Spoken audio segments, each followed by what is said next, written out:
How's it going, everyone? I hope you're having a great day. Welcome to the channel. I'm the ChainBaker, and in today's video I'll show you how to make a miche. It's by far the largest bread I've ever baked. Let's go to the kitchen and check it out.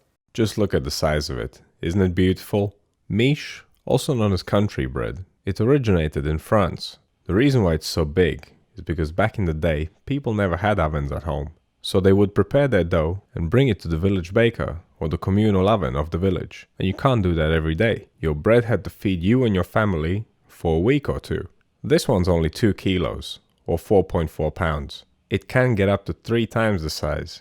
The good thing about large bread like this is that it retains more moisture and it stays fresher for longer. And the flavor of it develops over time. It gets a lot more complex as the days go on. So let's have a look at what we need to make this. Unsurprisingly, we'll need a massive bowl of flour. Of course, you can cut this recipe in half if you'd like to. We'll need plenty of water, yeast and salt, just 4 ingredients. I'm using high protein whole wheat flour. It has a protein content of about 16%. You can use a mix of whole wheat flour and white flour. You can also add some rye flour to this or some spelt flour. Swap out 10% or so and then work from there. As for the equipment, we'll need a big bowl, scales, a dough scraper, a temperature probe, something sharp to score the dough with. I'm going to use a razor blade. You can also use a knife. To cover the dough as it's resting, I'm going to use this linen cloth, but you can use plastic wrap or tea towel. We'll need to create some steam in the oven as we place the bread in it. So a heavy pan like this one that you can preheat and drop a cup of boiling water in is ideal. If you don't have a heavy cast iron skillet, you can use a tray. Just pick the thickest tray that you have. To move this gigantic bread to the oven, I'm going to use my pizza peel. You could also manage with large cookie sheet. Finally, it would be great if you had a solid base to bake this bread on, a baking stone or baking steel. To increase the life of this bread, we're going to make it with a preferment. Normally this bread would be made with a sourdough starter, but a preferment works perfectly too. So we'll take a portion of the total water, add a pinch of yeast, give it a quick mix, and then add a portion of the total flour. Then we'll mix it and leave it to ferment for around 12 hours. This preferment will give the dough extra flavor. It will make it slightly more acidic. Acidity prevents mold formation, and that is one of the reasons why this bread can last for so long. Most breads can be made with a preferment, and if you would like to learn more about preferments, check out my videos in the Principles of Baking playlist. So this is what your preferment should look like. You must mix it until there's no more dry flour left. Now we'll cover it up and let it ferment. I made this in the evening. It was ready by the next morning, but I was not ready to bake yet. I had to go to work. So this is going to go in the fridge now for another 10 hours or so, and when I get back, I'll continue with making the dough. Cooling it down will slow down fermentation. We have to keep temperature control in mind. I'm going to use room temperature water because my preferment is cold. If your preferment is at room temperature, you may want to use cooler water. This next step is called AUTOLYSE. We'll mix most of the water, the preferment and all of the flour, and we'll leave this dough to hydrate for 30 minutes. Because this is a high hydration dough, it would be quite difficult to work it. AUTOLYSE is a process of hydrating the flour. 2 proteins called gluten and gliadin combine as water is added to flour. The combination of those proteins results in gluten. So this simple step will make the gluten create itself essentially. And from a shaggy mass, it will turn into a stretchy dough. And yes, get your hands dirty. It's the easiest way. Be sure to mix this dough until there's no more dry flour left. Scrape down the sides of the bowl so nothing dries out. And we're going to sprinkle the salt over the top of the dough. We're not mixing it into the dough. Salt would actually hinder gluten formation in this case, but since we're not mixing it into the dough, it's not going to cause any issues. Wet your hand with some water and spread the salt out. As I mentioned earlier, we're going to use most of the water in the AUTOLYSE step. I've kept some water for dissolving the yeast in. Now let's leave this to sit for 30 minutes. You can see how the texture has changed. It's super glutinous, nice and stretchy. This will make our job a lot easier come kneading time. Now dissolve the yeast in the water and add it to the dough. The reason for not adding the yeast earlier is because we don't want the dough to ferment before we start kneading it. Fermentation also breaks down gluten. So if we would add the yeast at the beginning, first we would knock out all the gas that had been accumulated into the dough, and the gluten would have been weaker, making this step redundant. So squish the yeast into the dough and then tip the dough out on the table. Now we'll start kneading it. The stretch and fold method is the best option here. Pick the dough up by one side, turn it 90 degrees, then stretch it against the table towards yourself and fold it over forwards. And repeat. You want to keep doing this for around 10 to 12 minutes. And don't rush it. This dough is quite heavy, it's not that easy to handle. You can of course use a mixer, if it's large enough. I would give it around 6 minutes on medium speed and then check. The autolyzation process makes the dough a little bit more fragile, so it is more easily overmixed when using a mixer. If you overmix your dough, it will become sticky, the gluten will break down, and it won't be able to keep its shape. Whenever you're handling a dough like this, wet your hands with water. It makes your life a lot easier. After about 10 minutes mixing, this is what it should look like. It's nice and smooth and cohesive. It's still a little bit sticky, but that's normal. And of course still a little bit loose. From now it's our job to tighten it. So before it goes into the bowl, you can push the sides down into the bottom. Now we can take its temperature. I was aiming for around 25 degrees Celsius, and this looks just about right. Now depending on the temperature of your kitchen, from now on, everything's gonna go quick. A large dough like this ferments rapidly.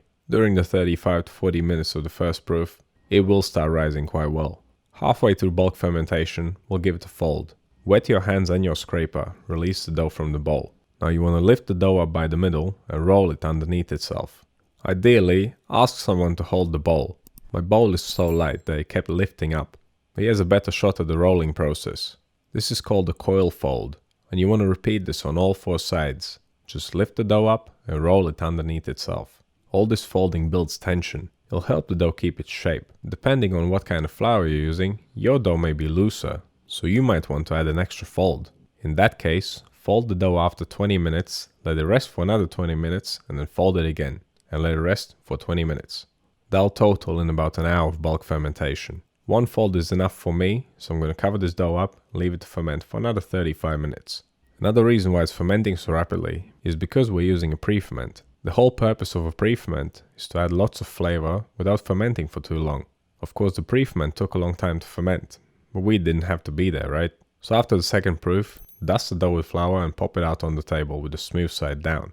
This is the pre-shaping step. Stretch the dough out, then fold the bottom third up. Next, cross the 2 sides over in the middle. Finally, grab the loose end at the top and fold it down.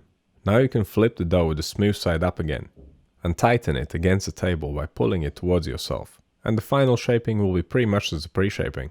This extra step is just there to build more tension and to get the dough into a good shape before its final shaping. This will ensure that we end up with a nice round loaf. See how nice and tight it is. We can cover this up now and let it rest for around 20 minutes. And at this point you want to start preheating your oven. 250 degrees Celsius, fan off. Also preheat your baking stone or baking steel and a pan or a tray, which we're going to use to create steam. And I can't stress this enough. This dough will ferment rapidly, but after resting, we can do the final shaping. And it's going to be pretty much the same as the pre-shaping. Dust the dough with flour, then release it from the table using your scraper, then flip it smooth side down. Now stretch it out and repeat the same steps as earlier. Fold the bottom third up, pat it down, then cross the 2 sides over in the middle, grab the loose piece from the top and fold it right down. Finally, flip the dough smooth side up again and then tighten it against the table. Try and make it nice and round. I must say it's pretty fun working with such a large dough. And if my oven was bigger, trust me, I would make this even larger. Unfortunately, even this one was almost too big. Right, give your loaf another dusting of flour, just so it's easier to handle. Then release it from the table using your scraper and place it on a square piece of non-stick paper. Make sure it's large enough, because it will spread out quite a lot. Now it can be covered up and left for the final proof, which will take only 30 minutes. And just look at that. This thing is huge. Now we don't really need to score this. In the case of this bread, scoring is only there for looks. I would imagine that back in the old days, when breads like these were made in communal ovens, the loaf would have been scored so that it's more easily recognizable. Call it a signature. So the design here is totally up to you. I went for a diamond pattern, which looks quite nice on a large bread like this. I mentioned that we should bake with steam earlier. If you have a spray bottle like this, then spray your loaf with water. It'll be a little bit extra. Steaming will make the crust crunchy and will make it a little bit thinner. Now carefully maneuver the loaf on a pizza peel and hope it's large enough. There's a bit of a dangerous part coming up. Slide the loaf into the oven. Try to place it so that it doesn't hang off the edge of the steel or the stone that you're using. Clearly my steel was too small. Now ideally with oven gloves, pour a cup of boiling water into the preheated pan. Try not to scald your hands and do not pour the water on the glass of the oven because it may shatter. Close the oven and turn the temperature down to 200. This bread will take about an hour to bake. You can turn it around halfway through the bake to get a nice even crust. My oven is not the best and the heating element on the top is quite aggressive, so it became a little bit too dark on top. If you're having this issue, you can cover the loaf with some tin foil halfway through the bake. This looks just about ready to me. If you're not sure if it's done or not, you can take its temperature. If it reads above 94 degrees Celsius or 200 Fahrenheit in the middle, it's ready. But it's definitely not ready to be eaten yet. We need to leave this to mature for around 12 hours. It must cool down completely before you cut into it. A bread like this gets better with time. The flavor develops and becomes more complex. This is about 24 hours later. It's beautifully moist and springy. The best way of storing bread like this is in a bread box or in a bread bin. A paper bag works a treat as well, but do not wrap it in plastic. And the best way to cut this is by first slicing it in half and then taking slices out of those halves. Or first finishing one half and then moving on to the second one. Or even better still, share the other half with someone you care for. So what do you think this recipe? What's the largest bread you've ever made? Let me know down in the comments. If you want to see more videos like this one, click right here. Subscribe to the channel, click over here. But that's all I have for you today. Thank you so much for watching, and I'll see you in the next one.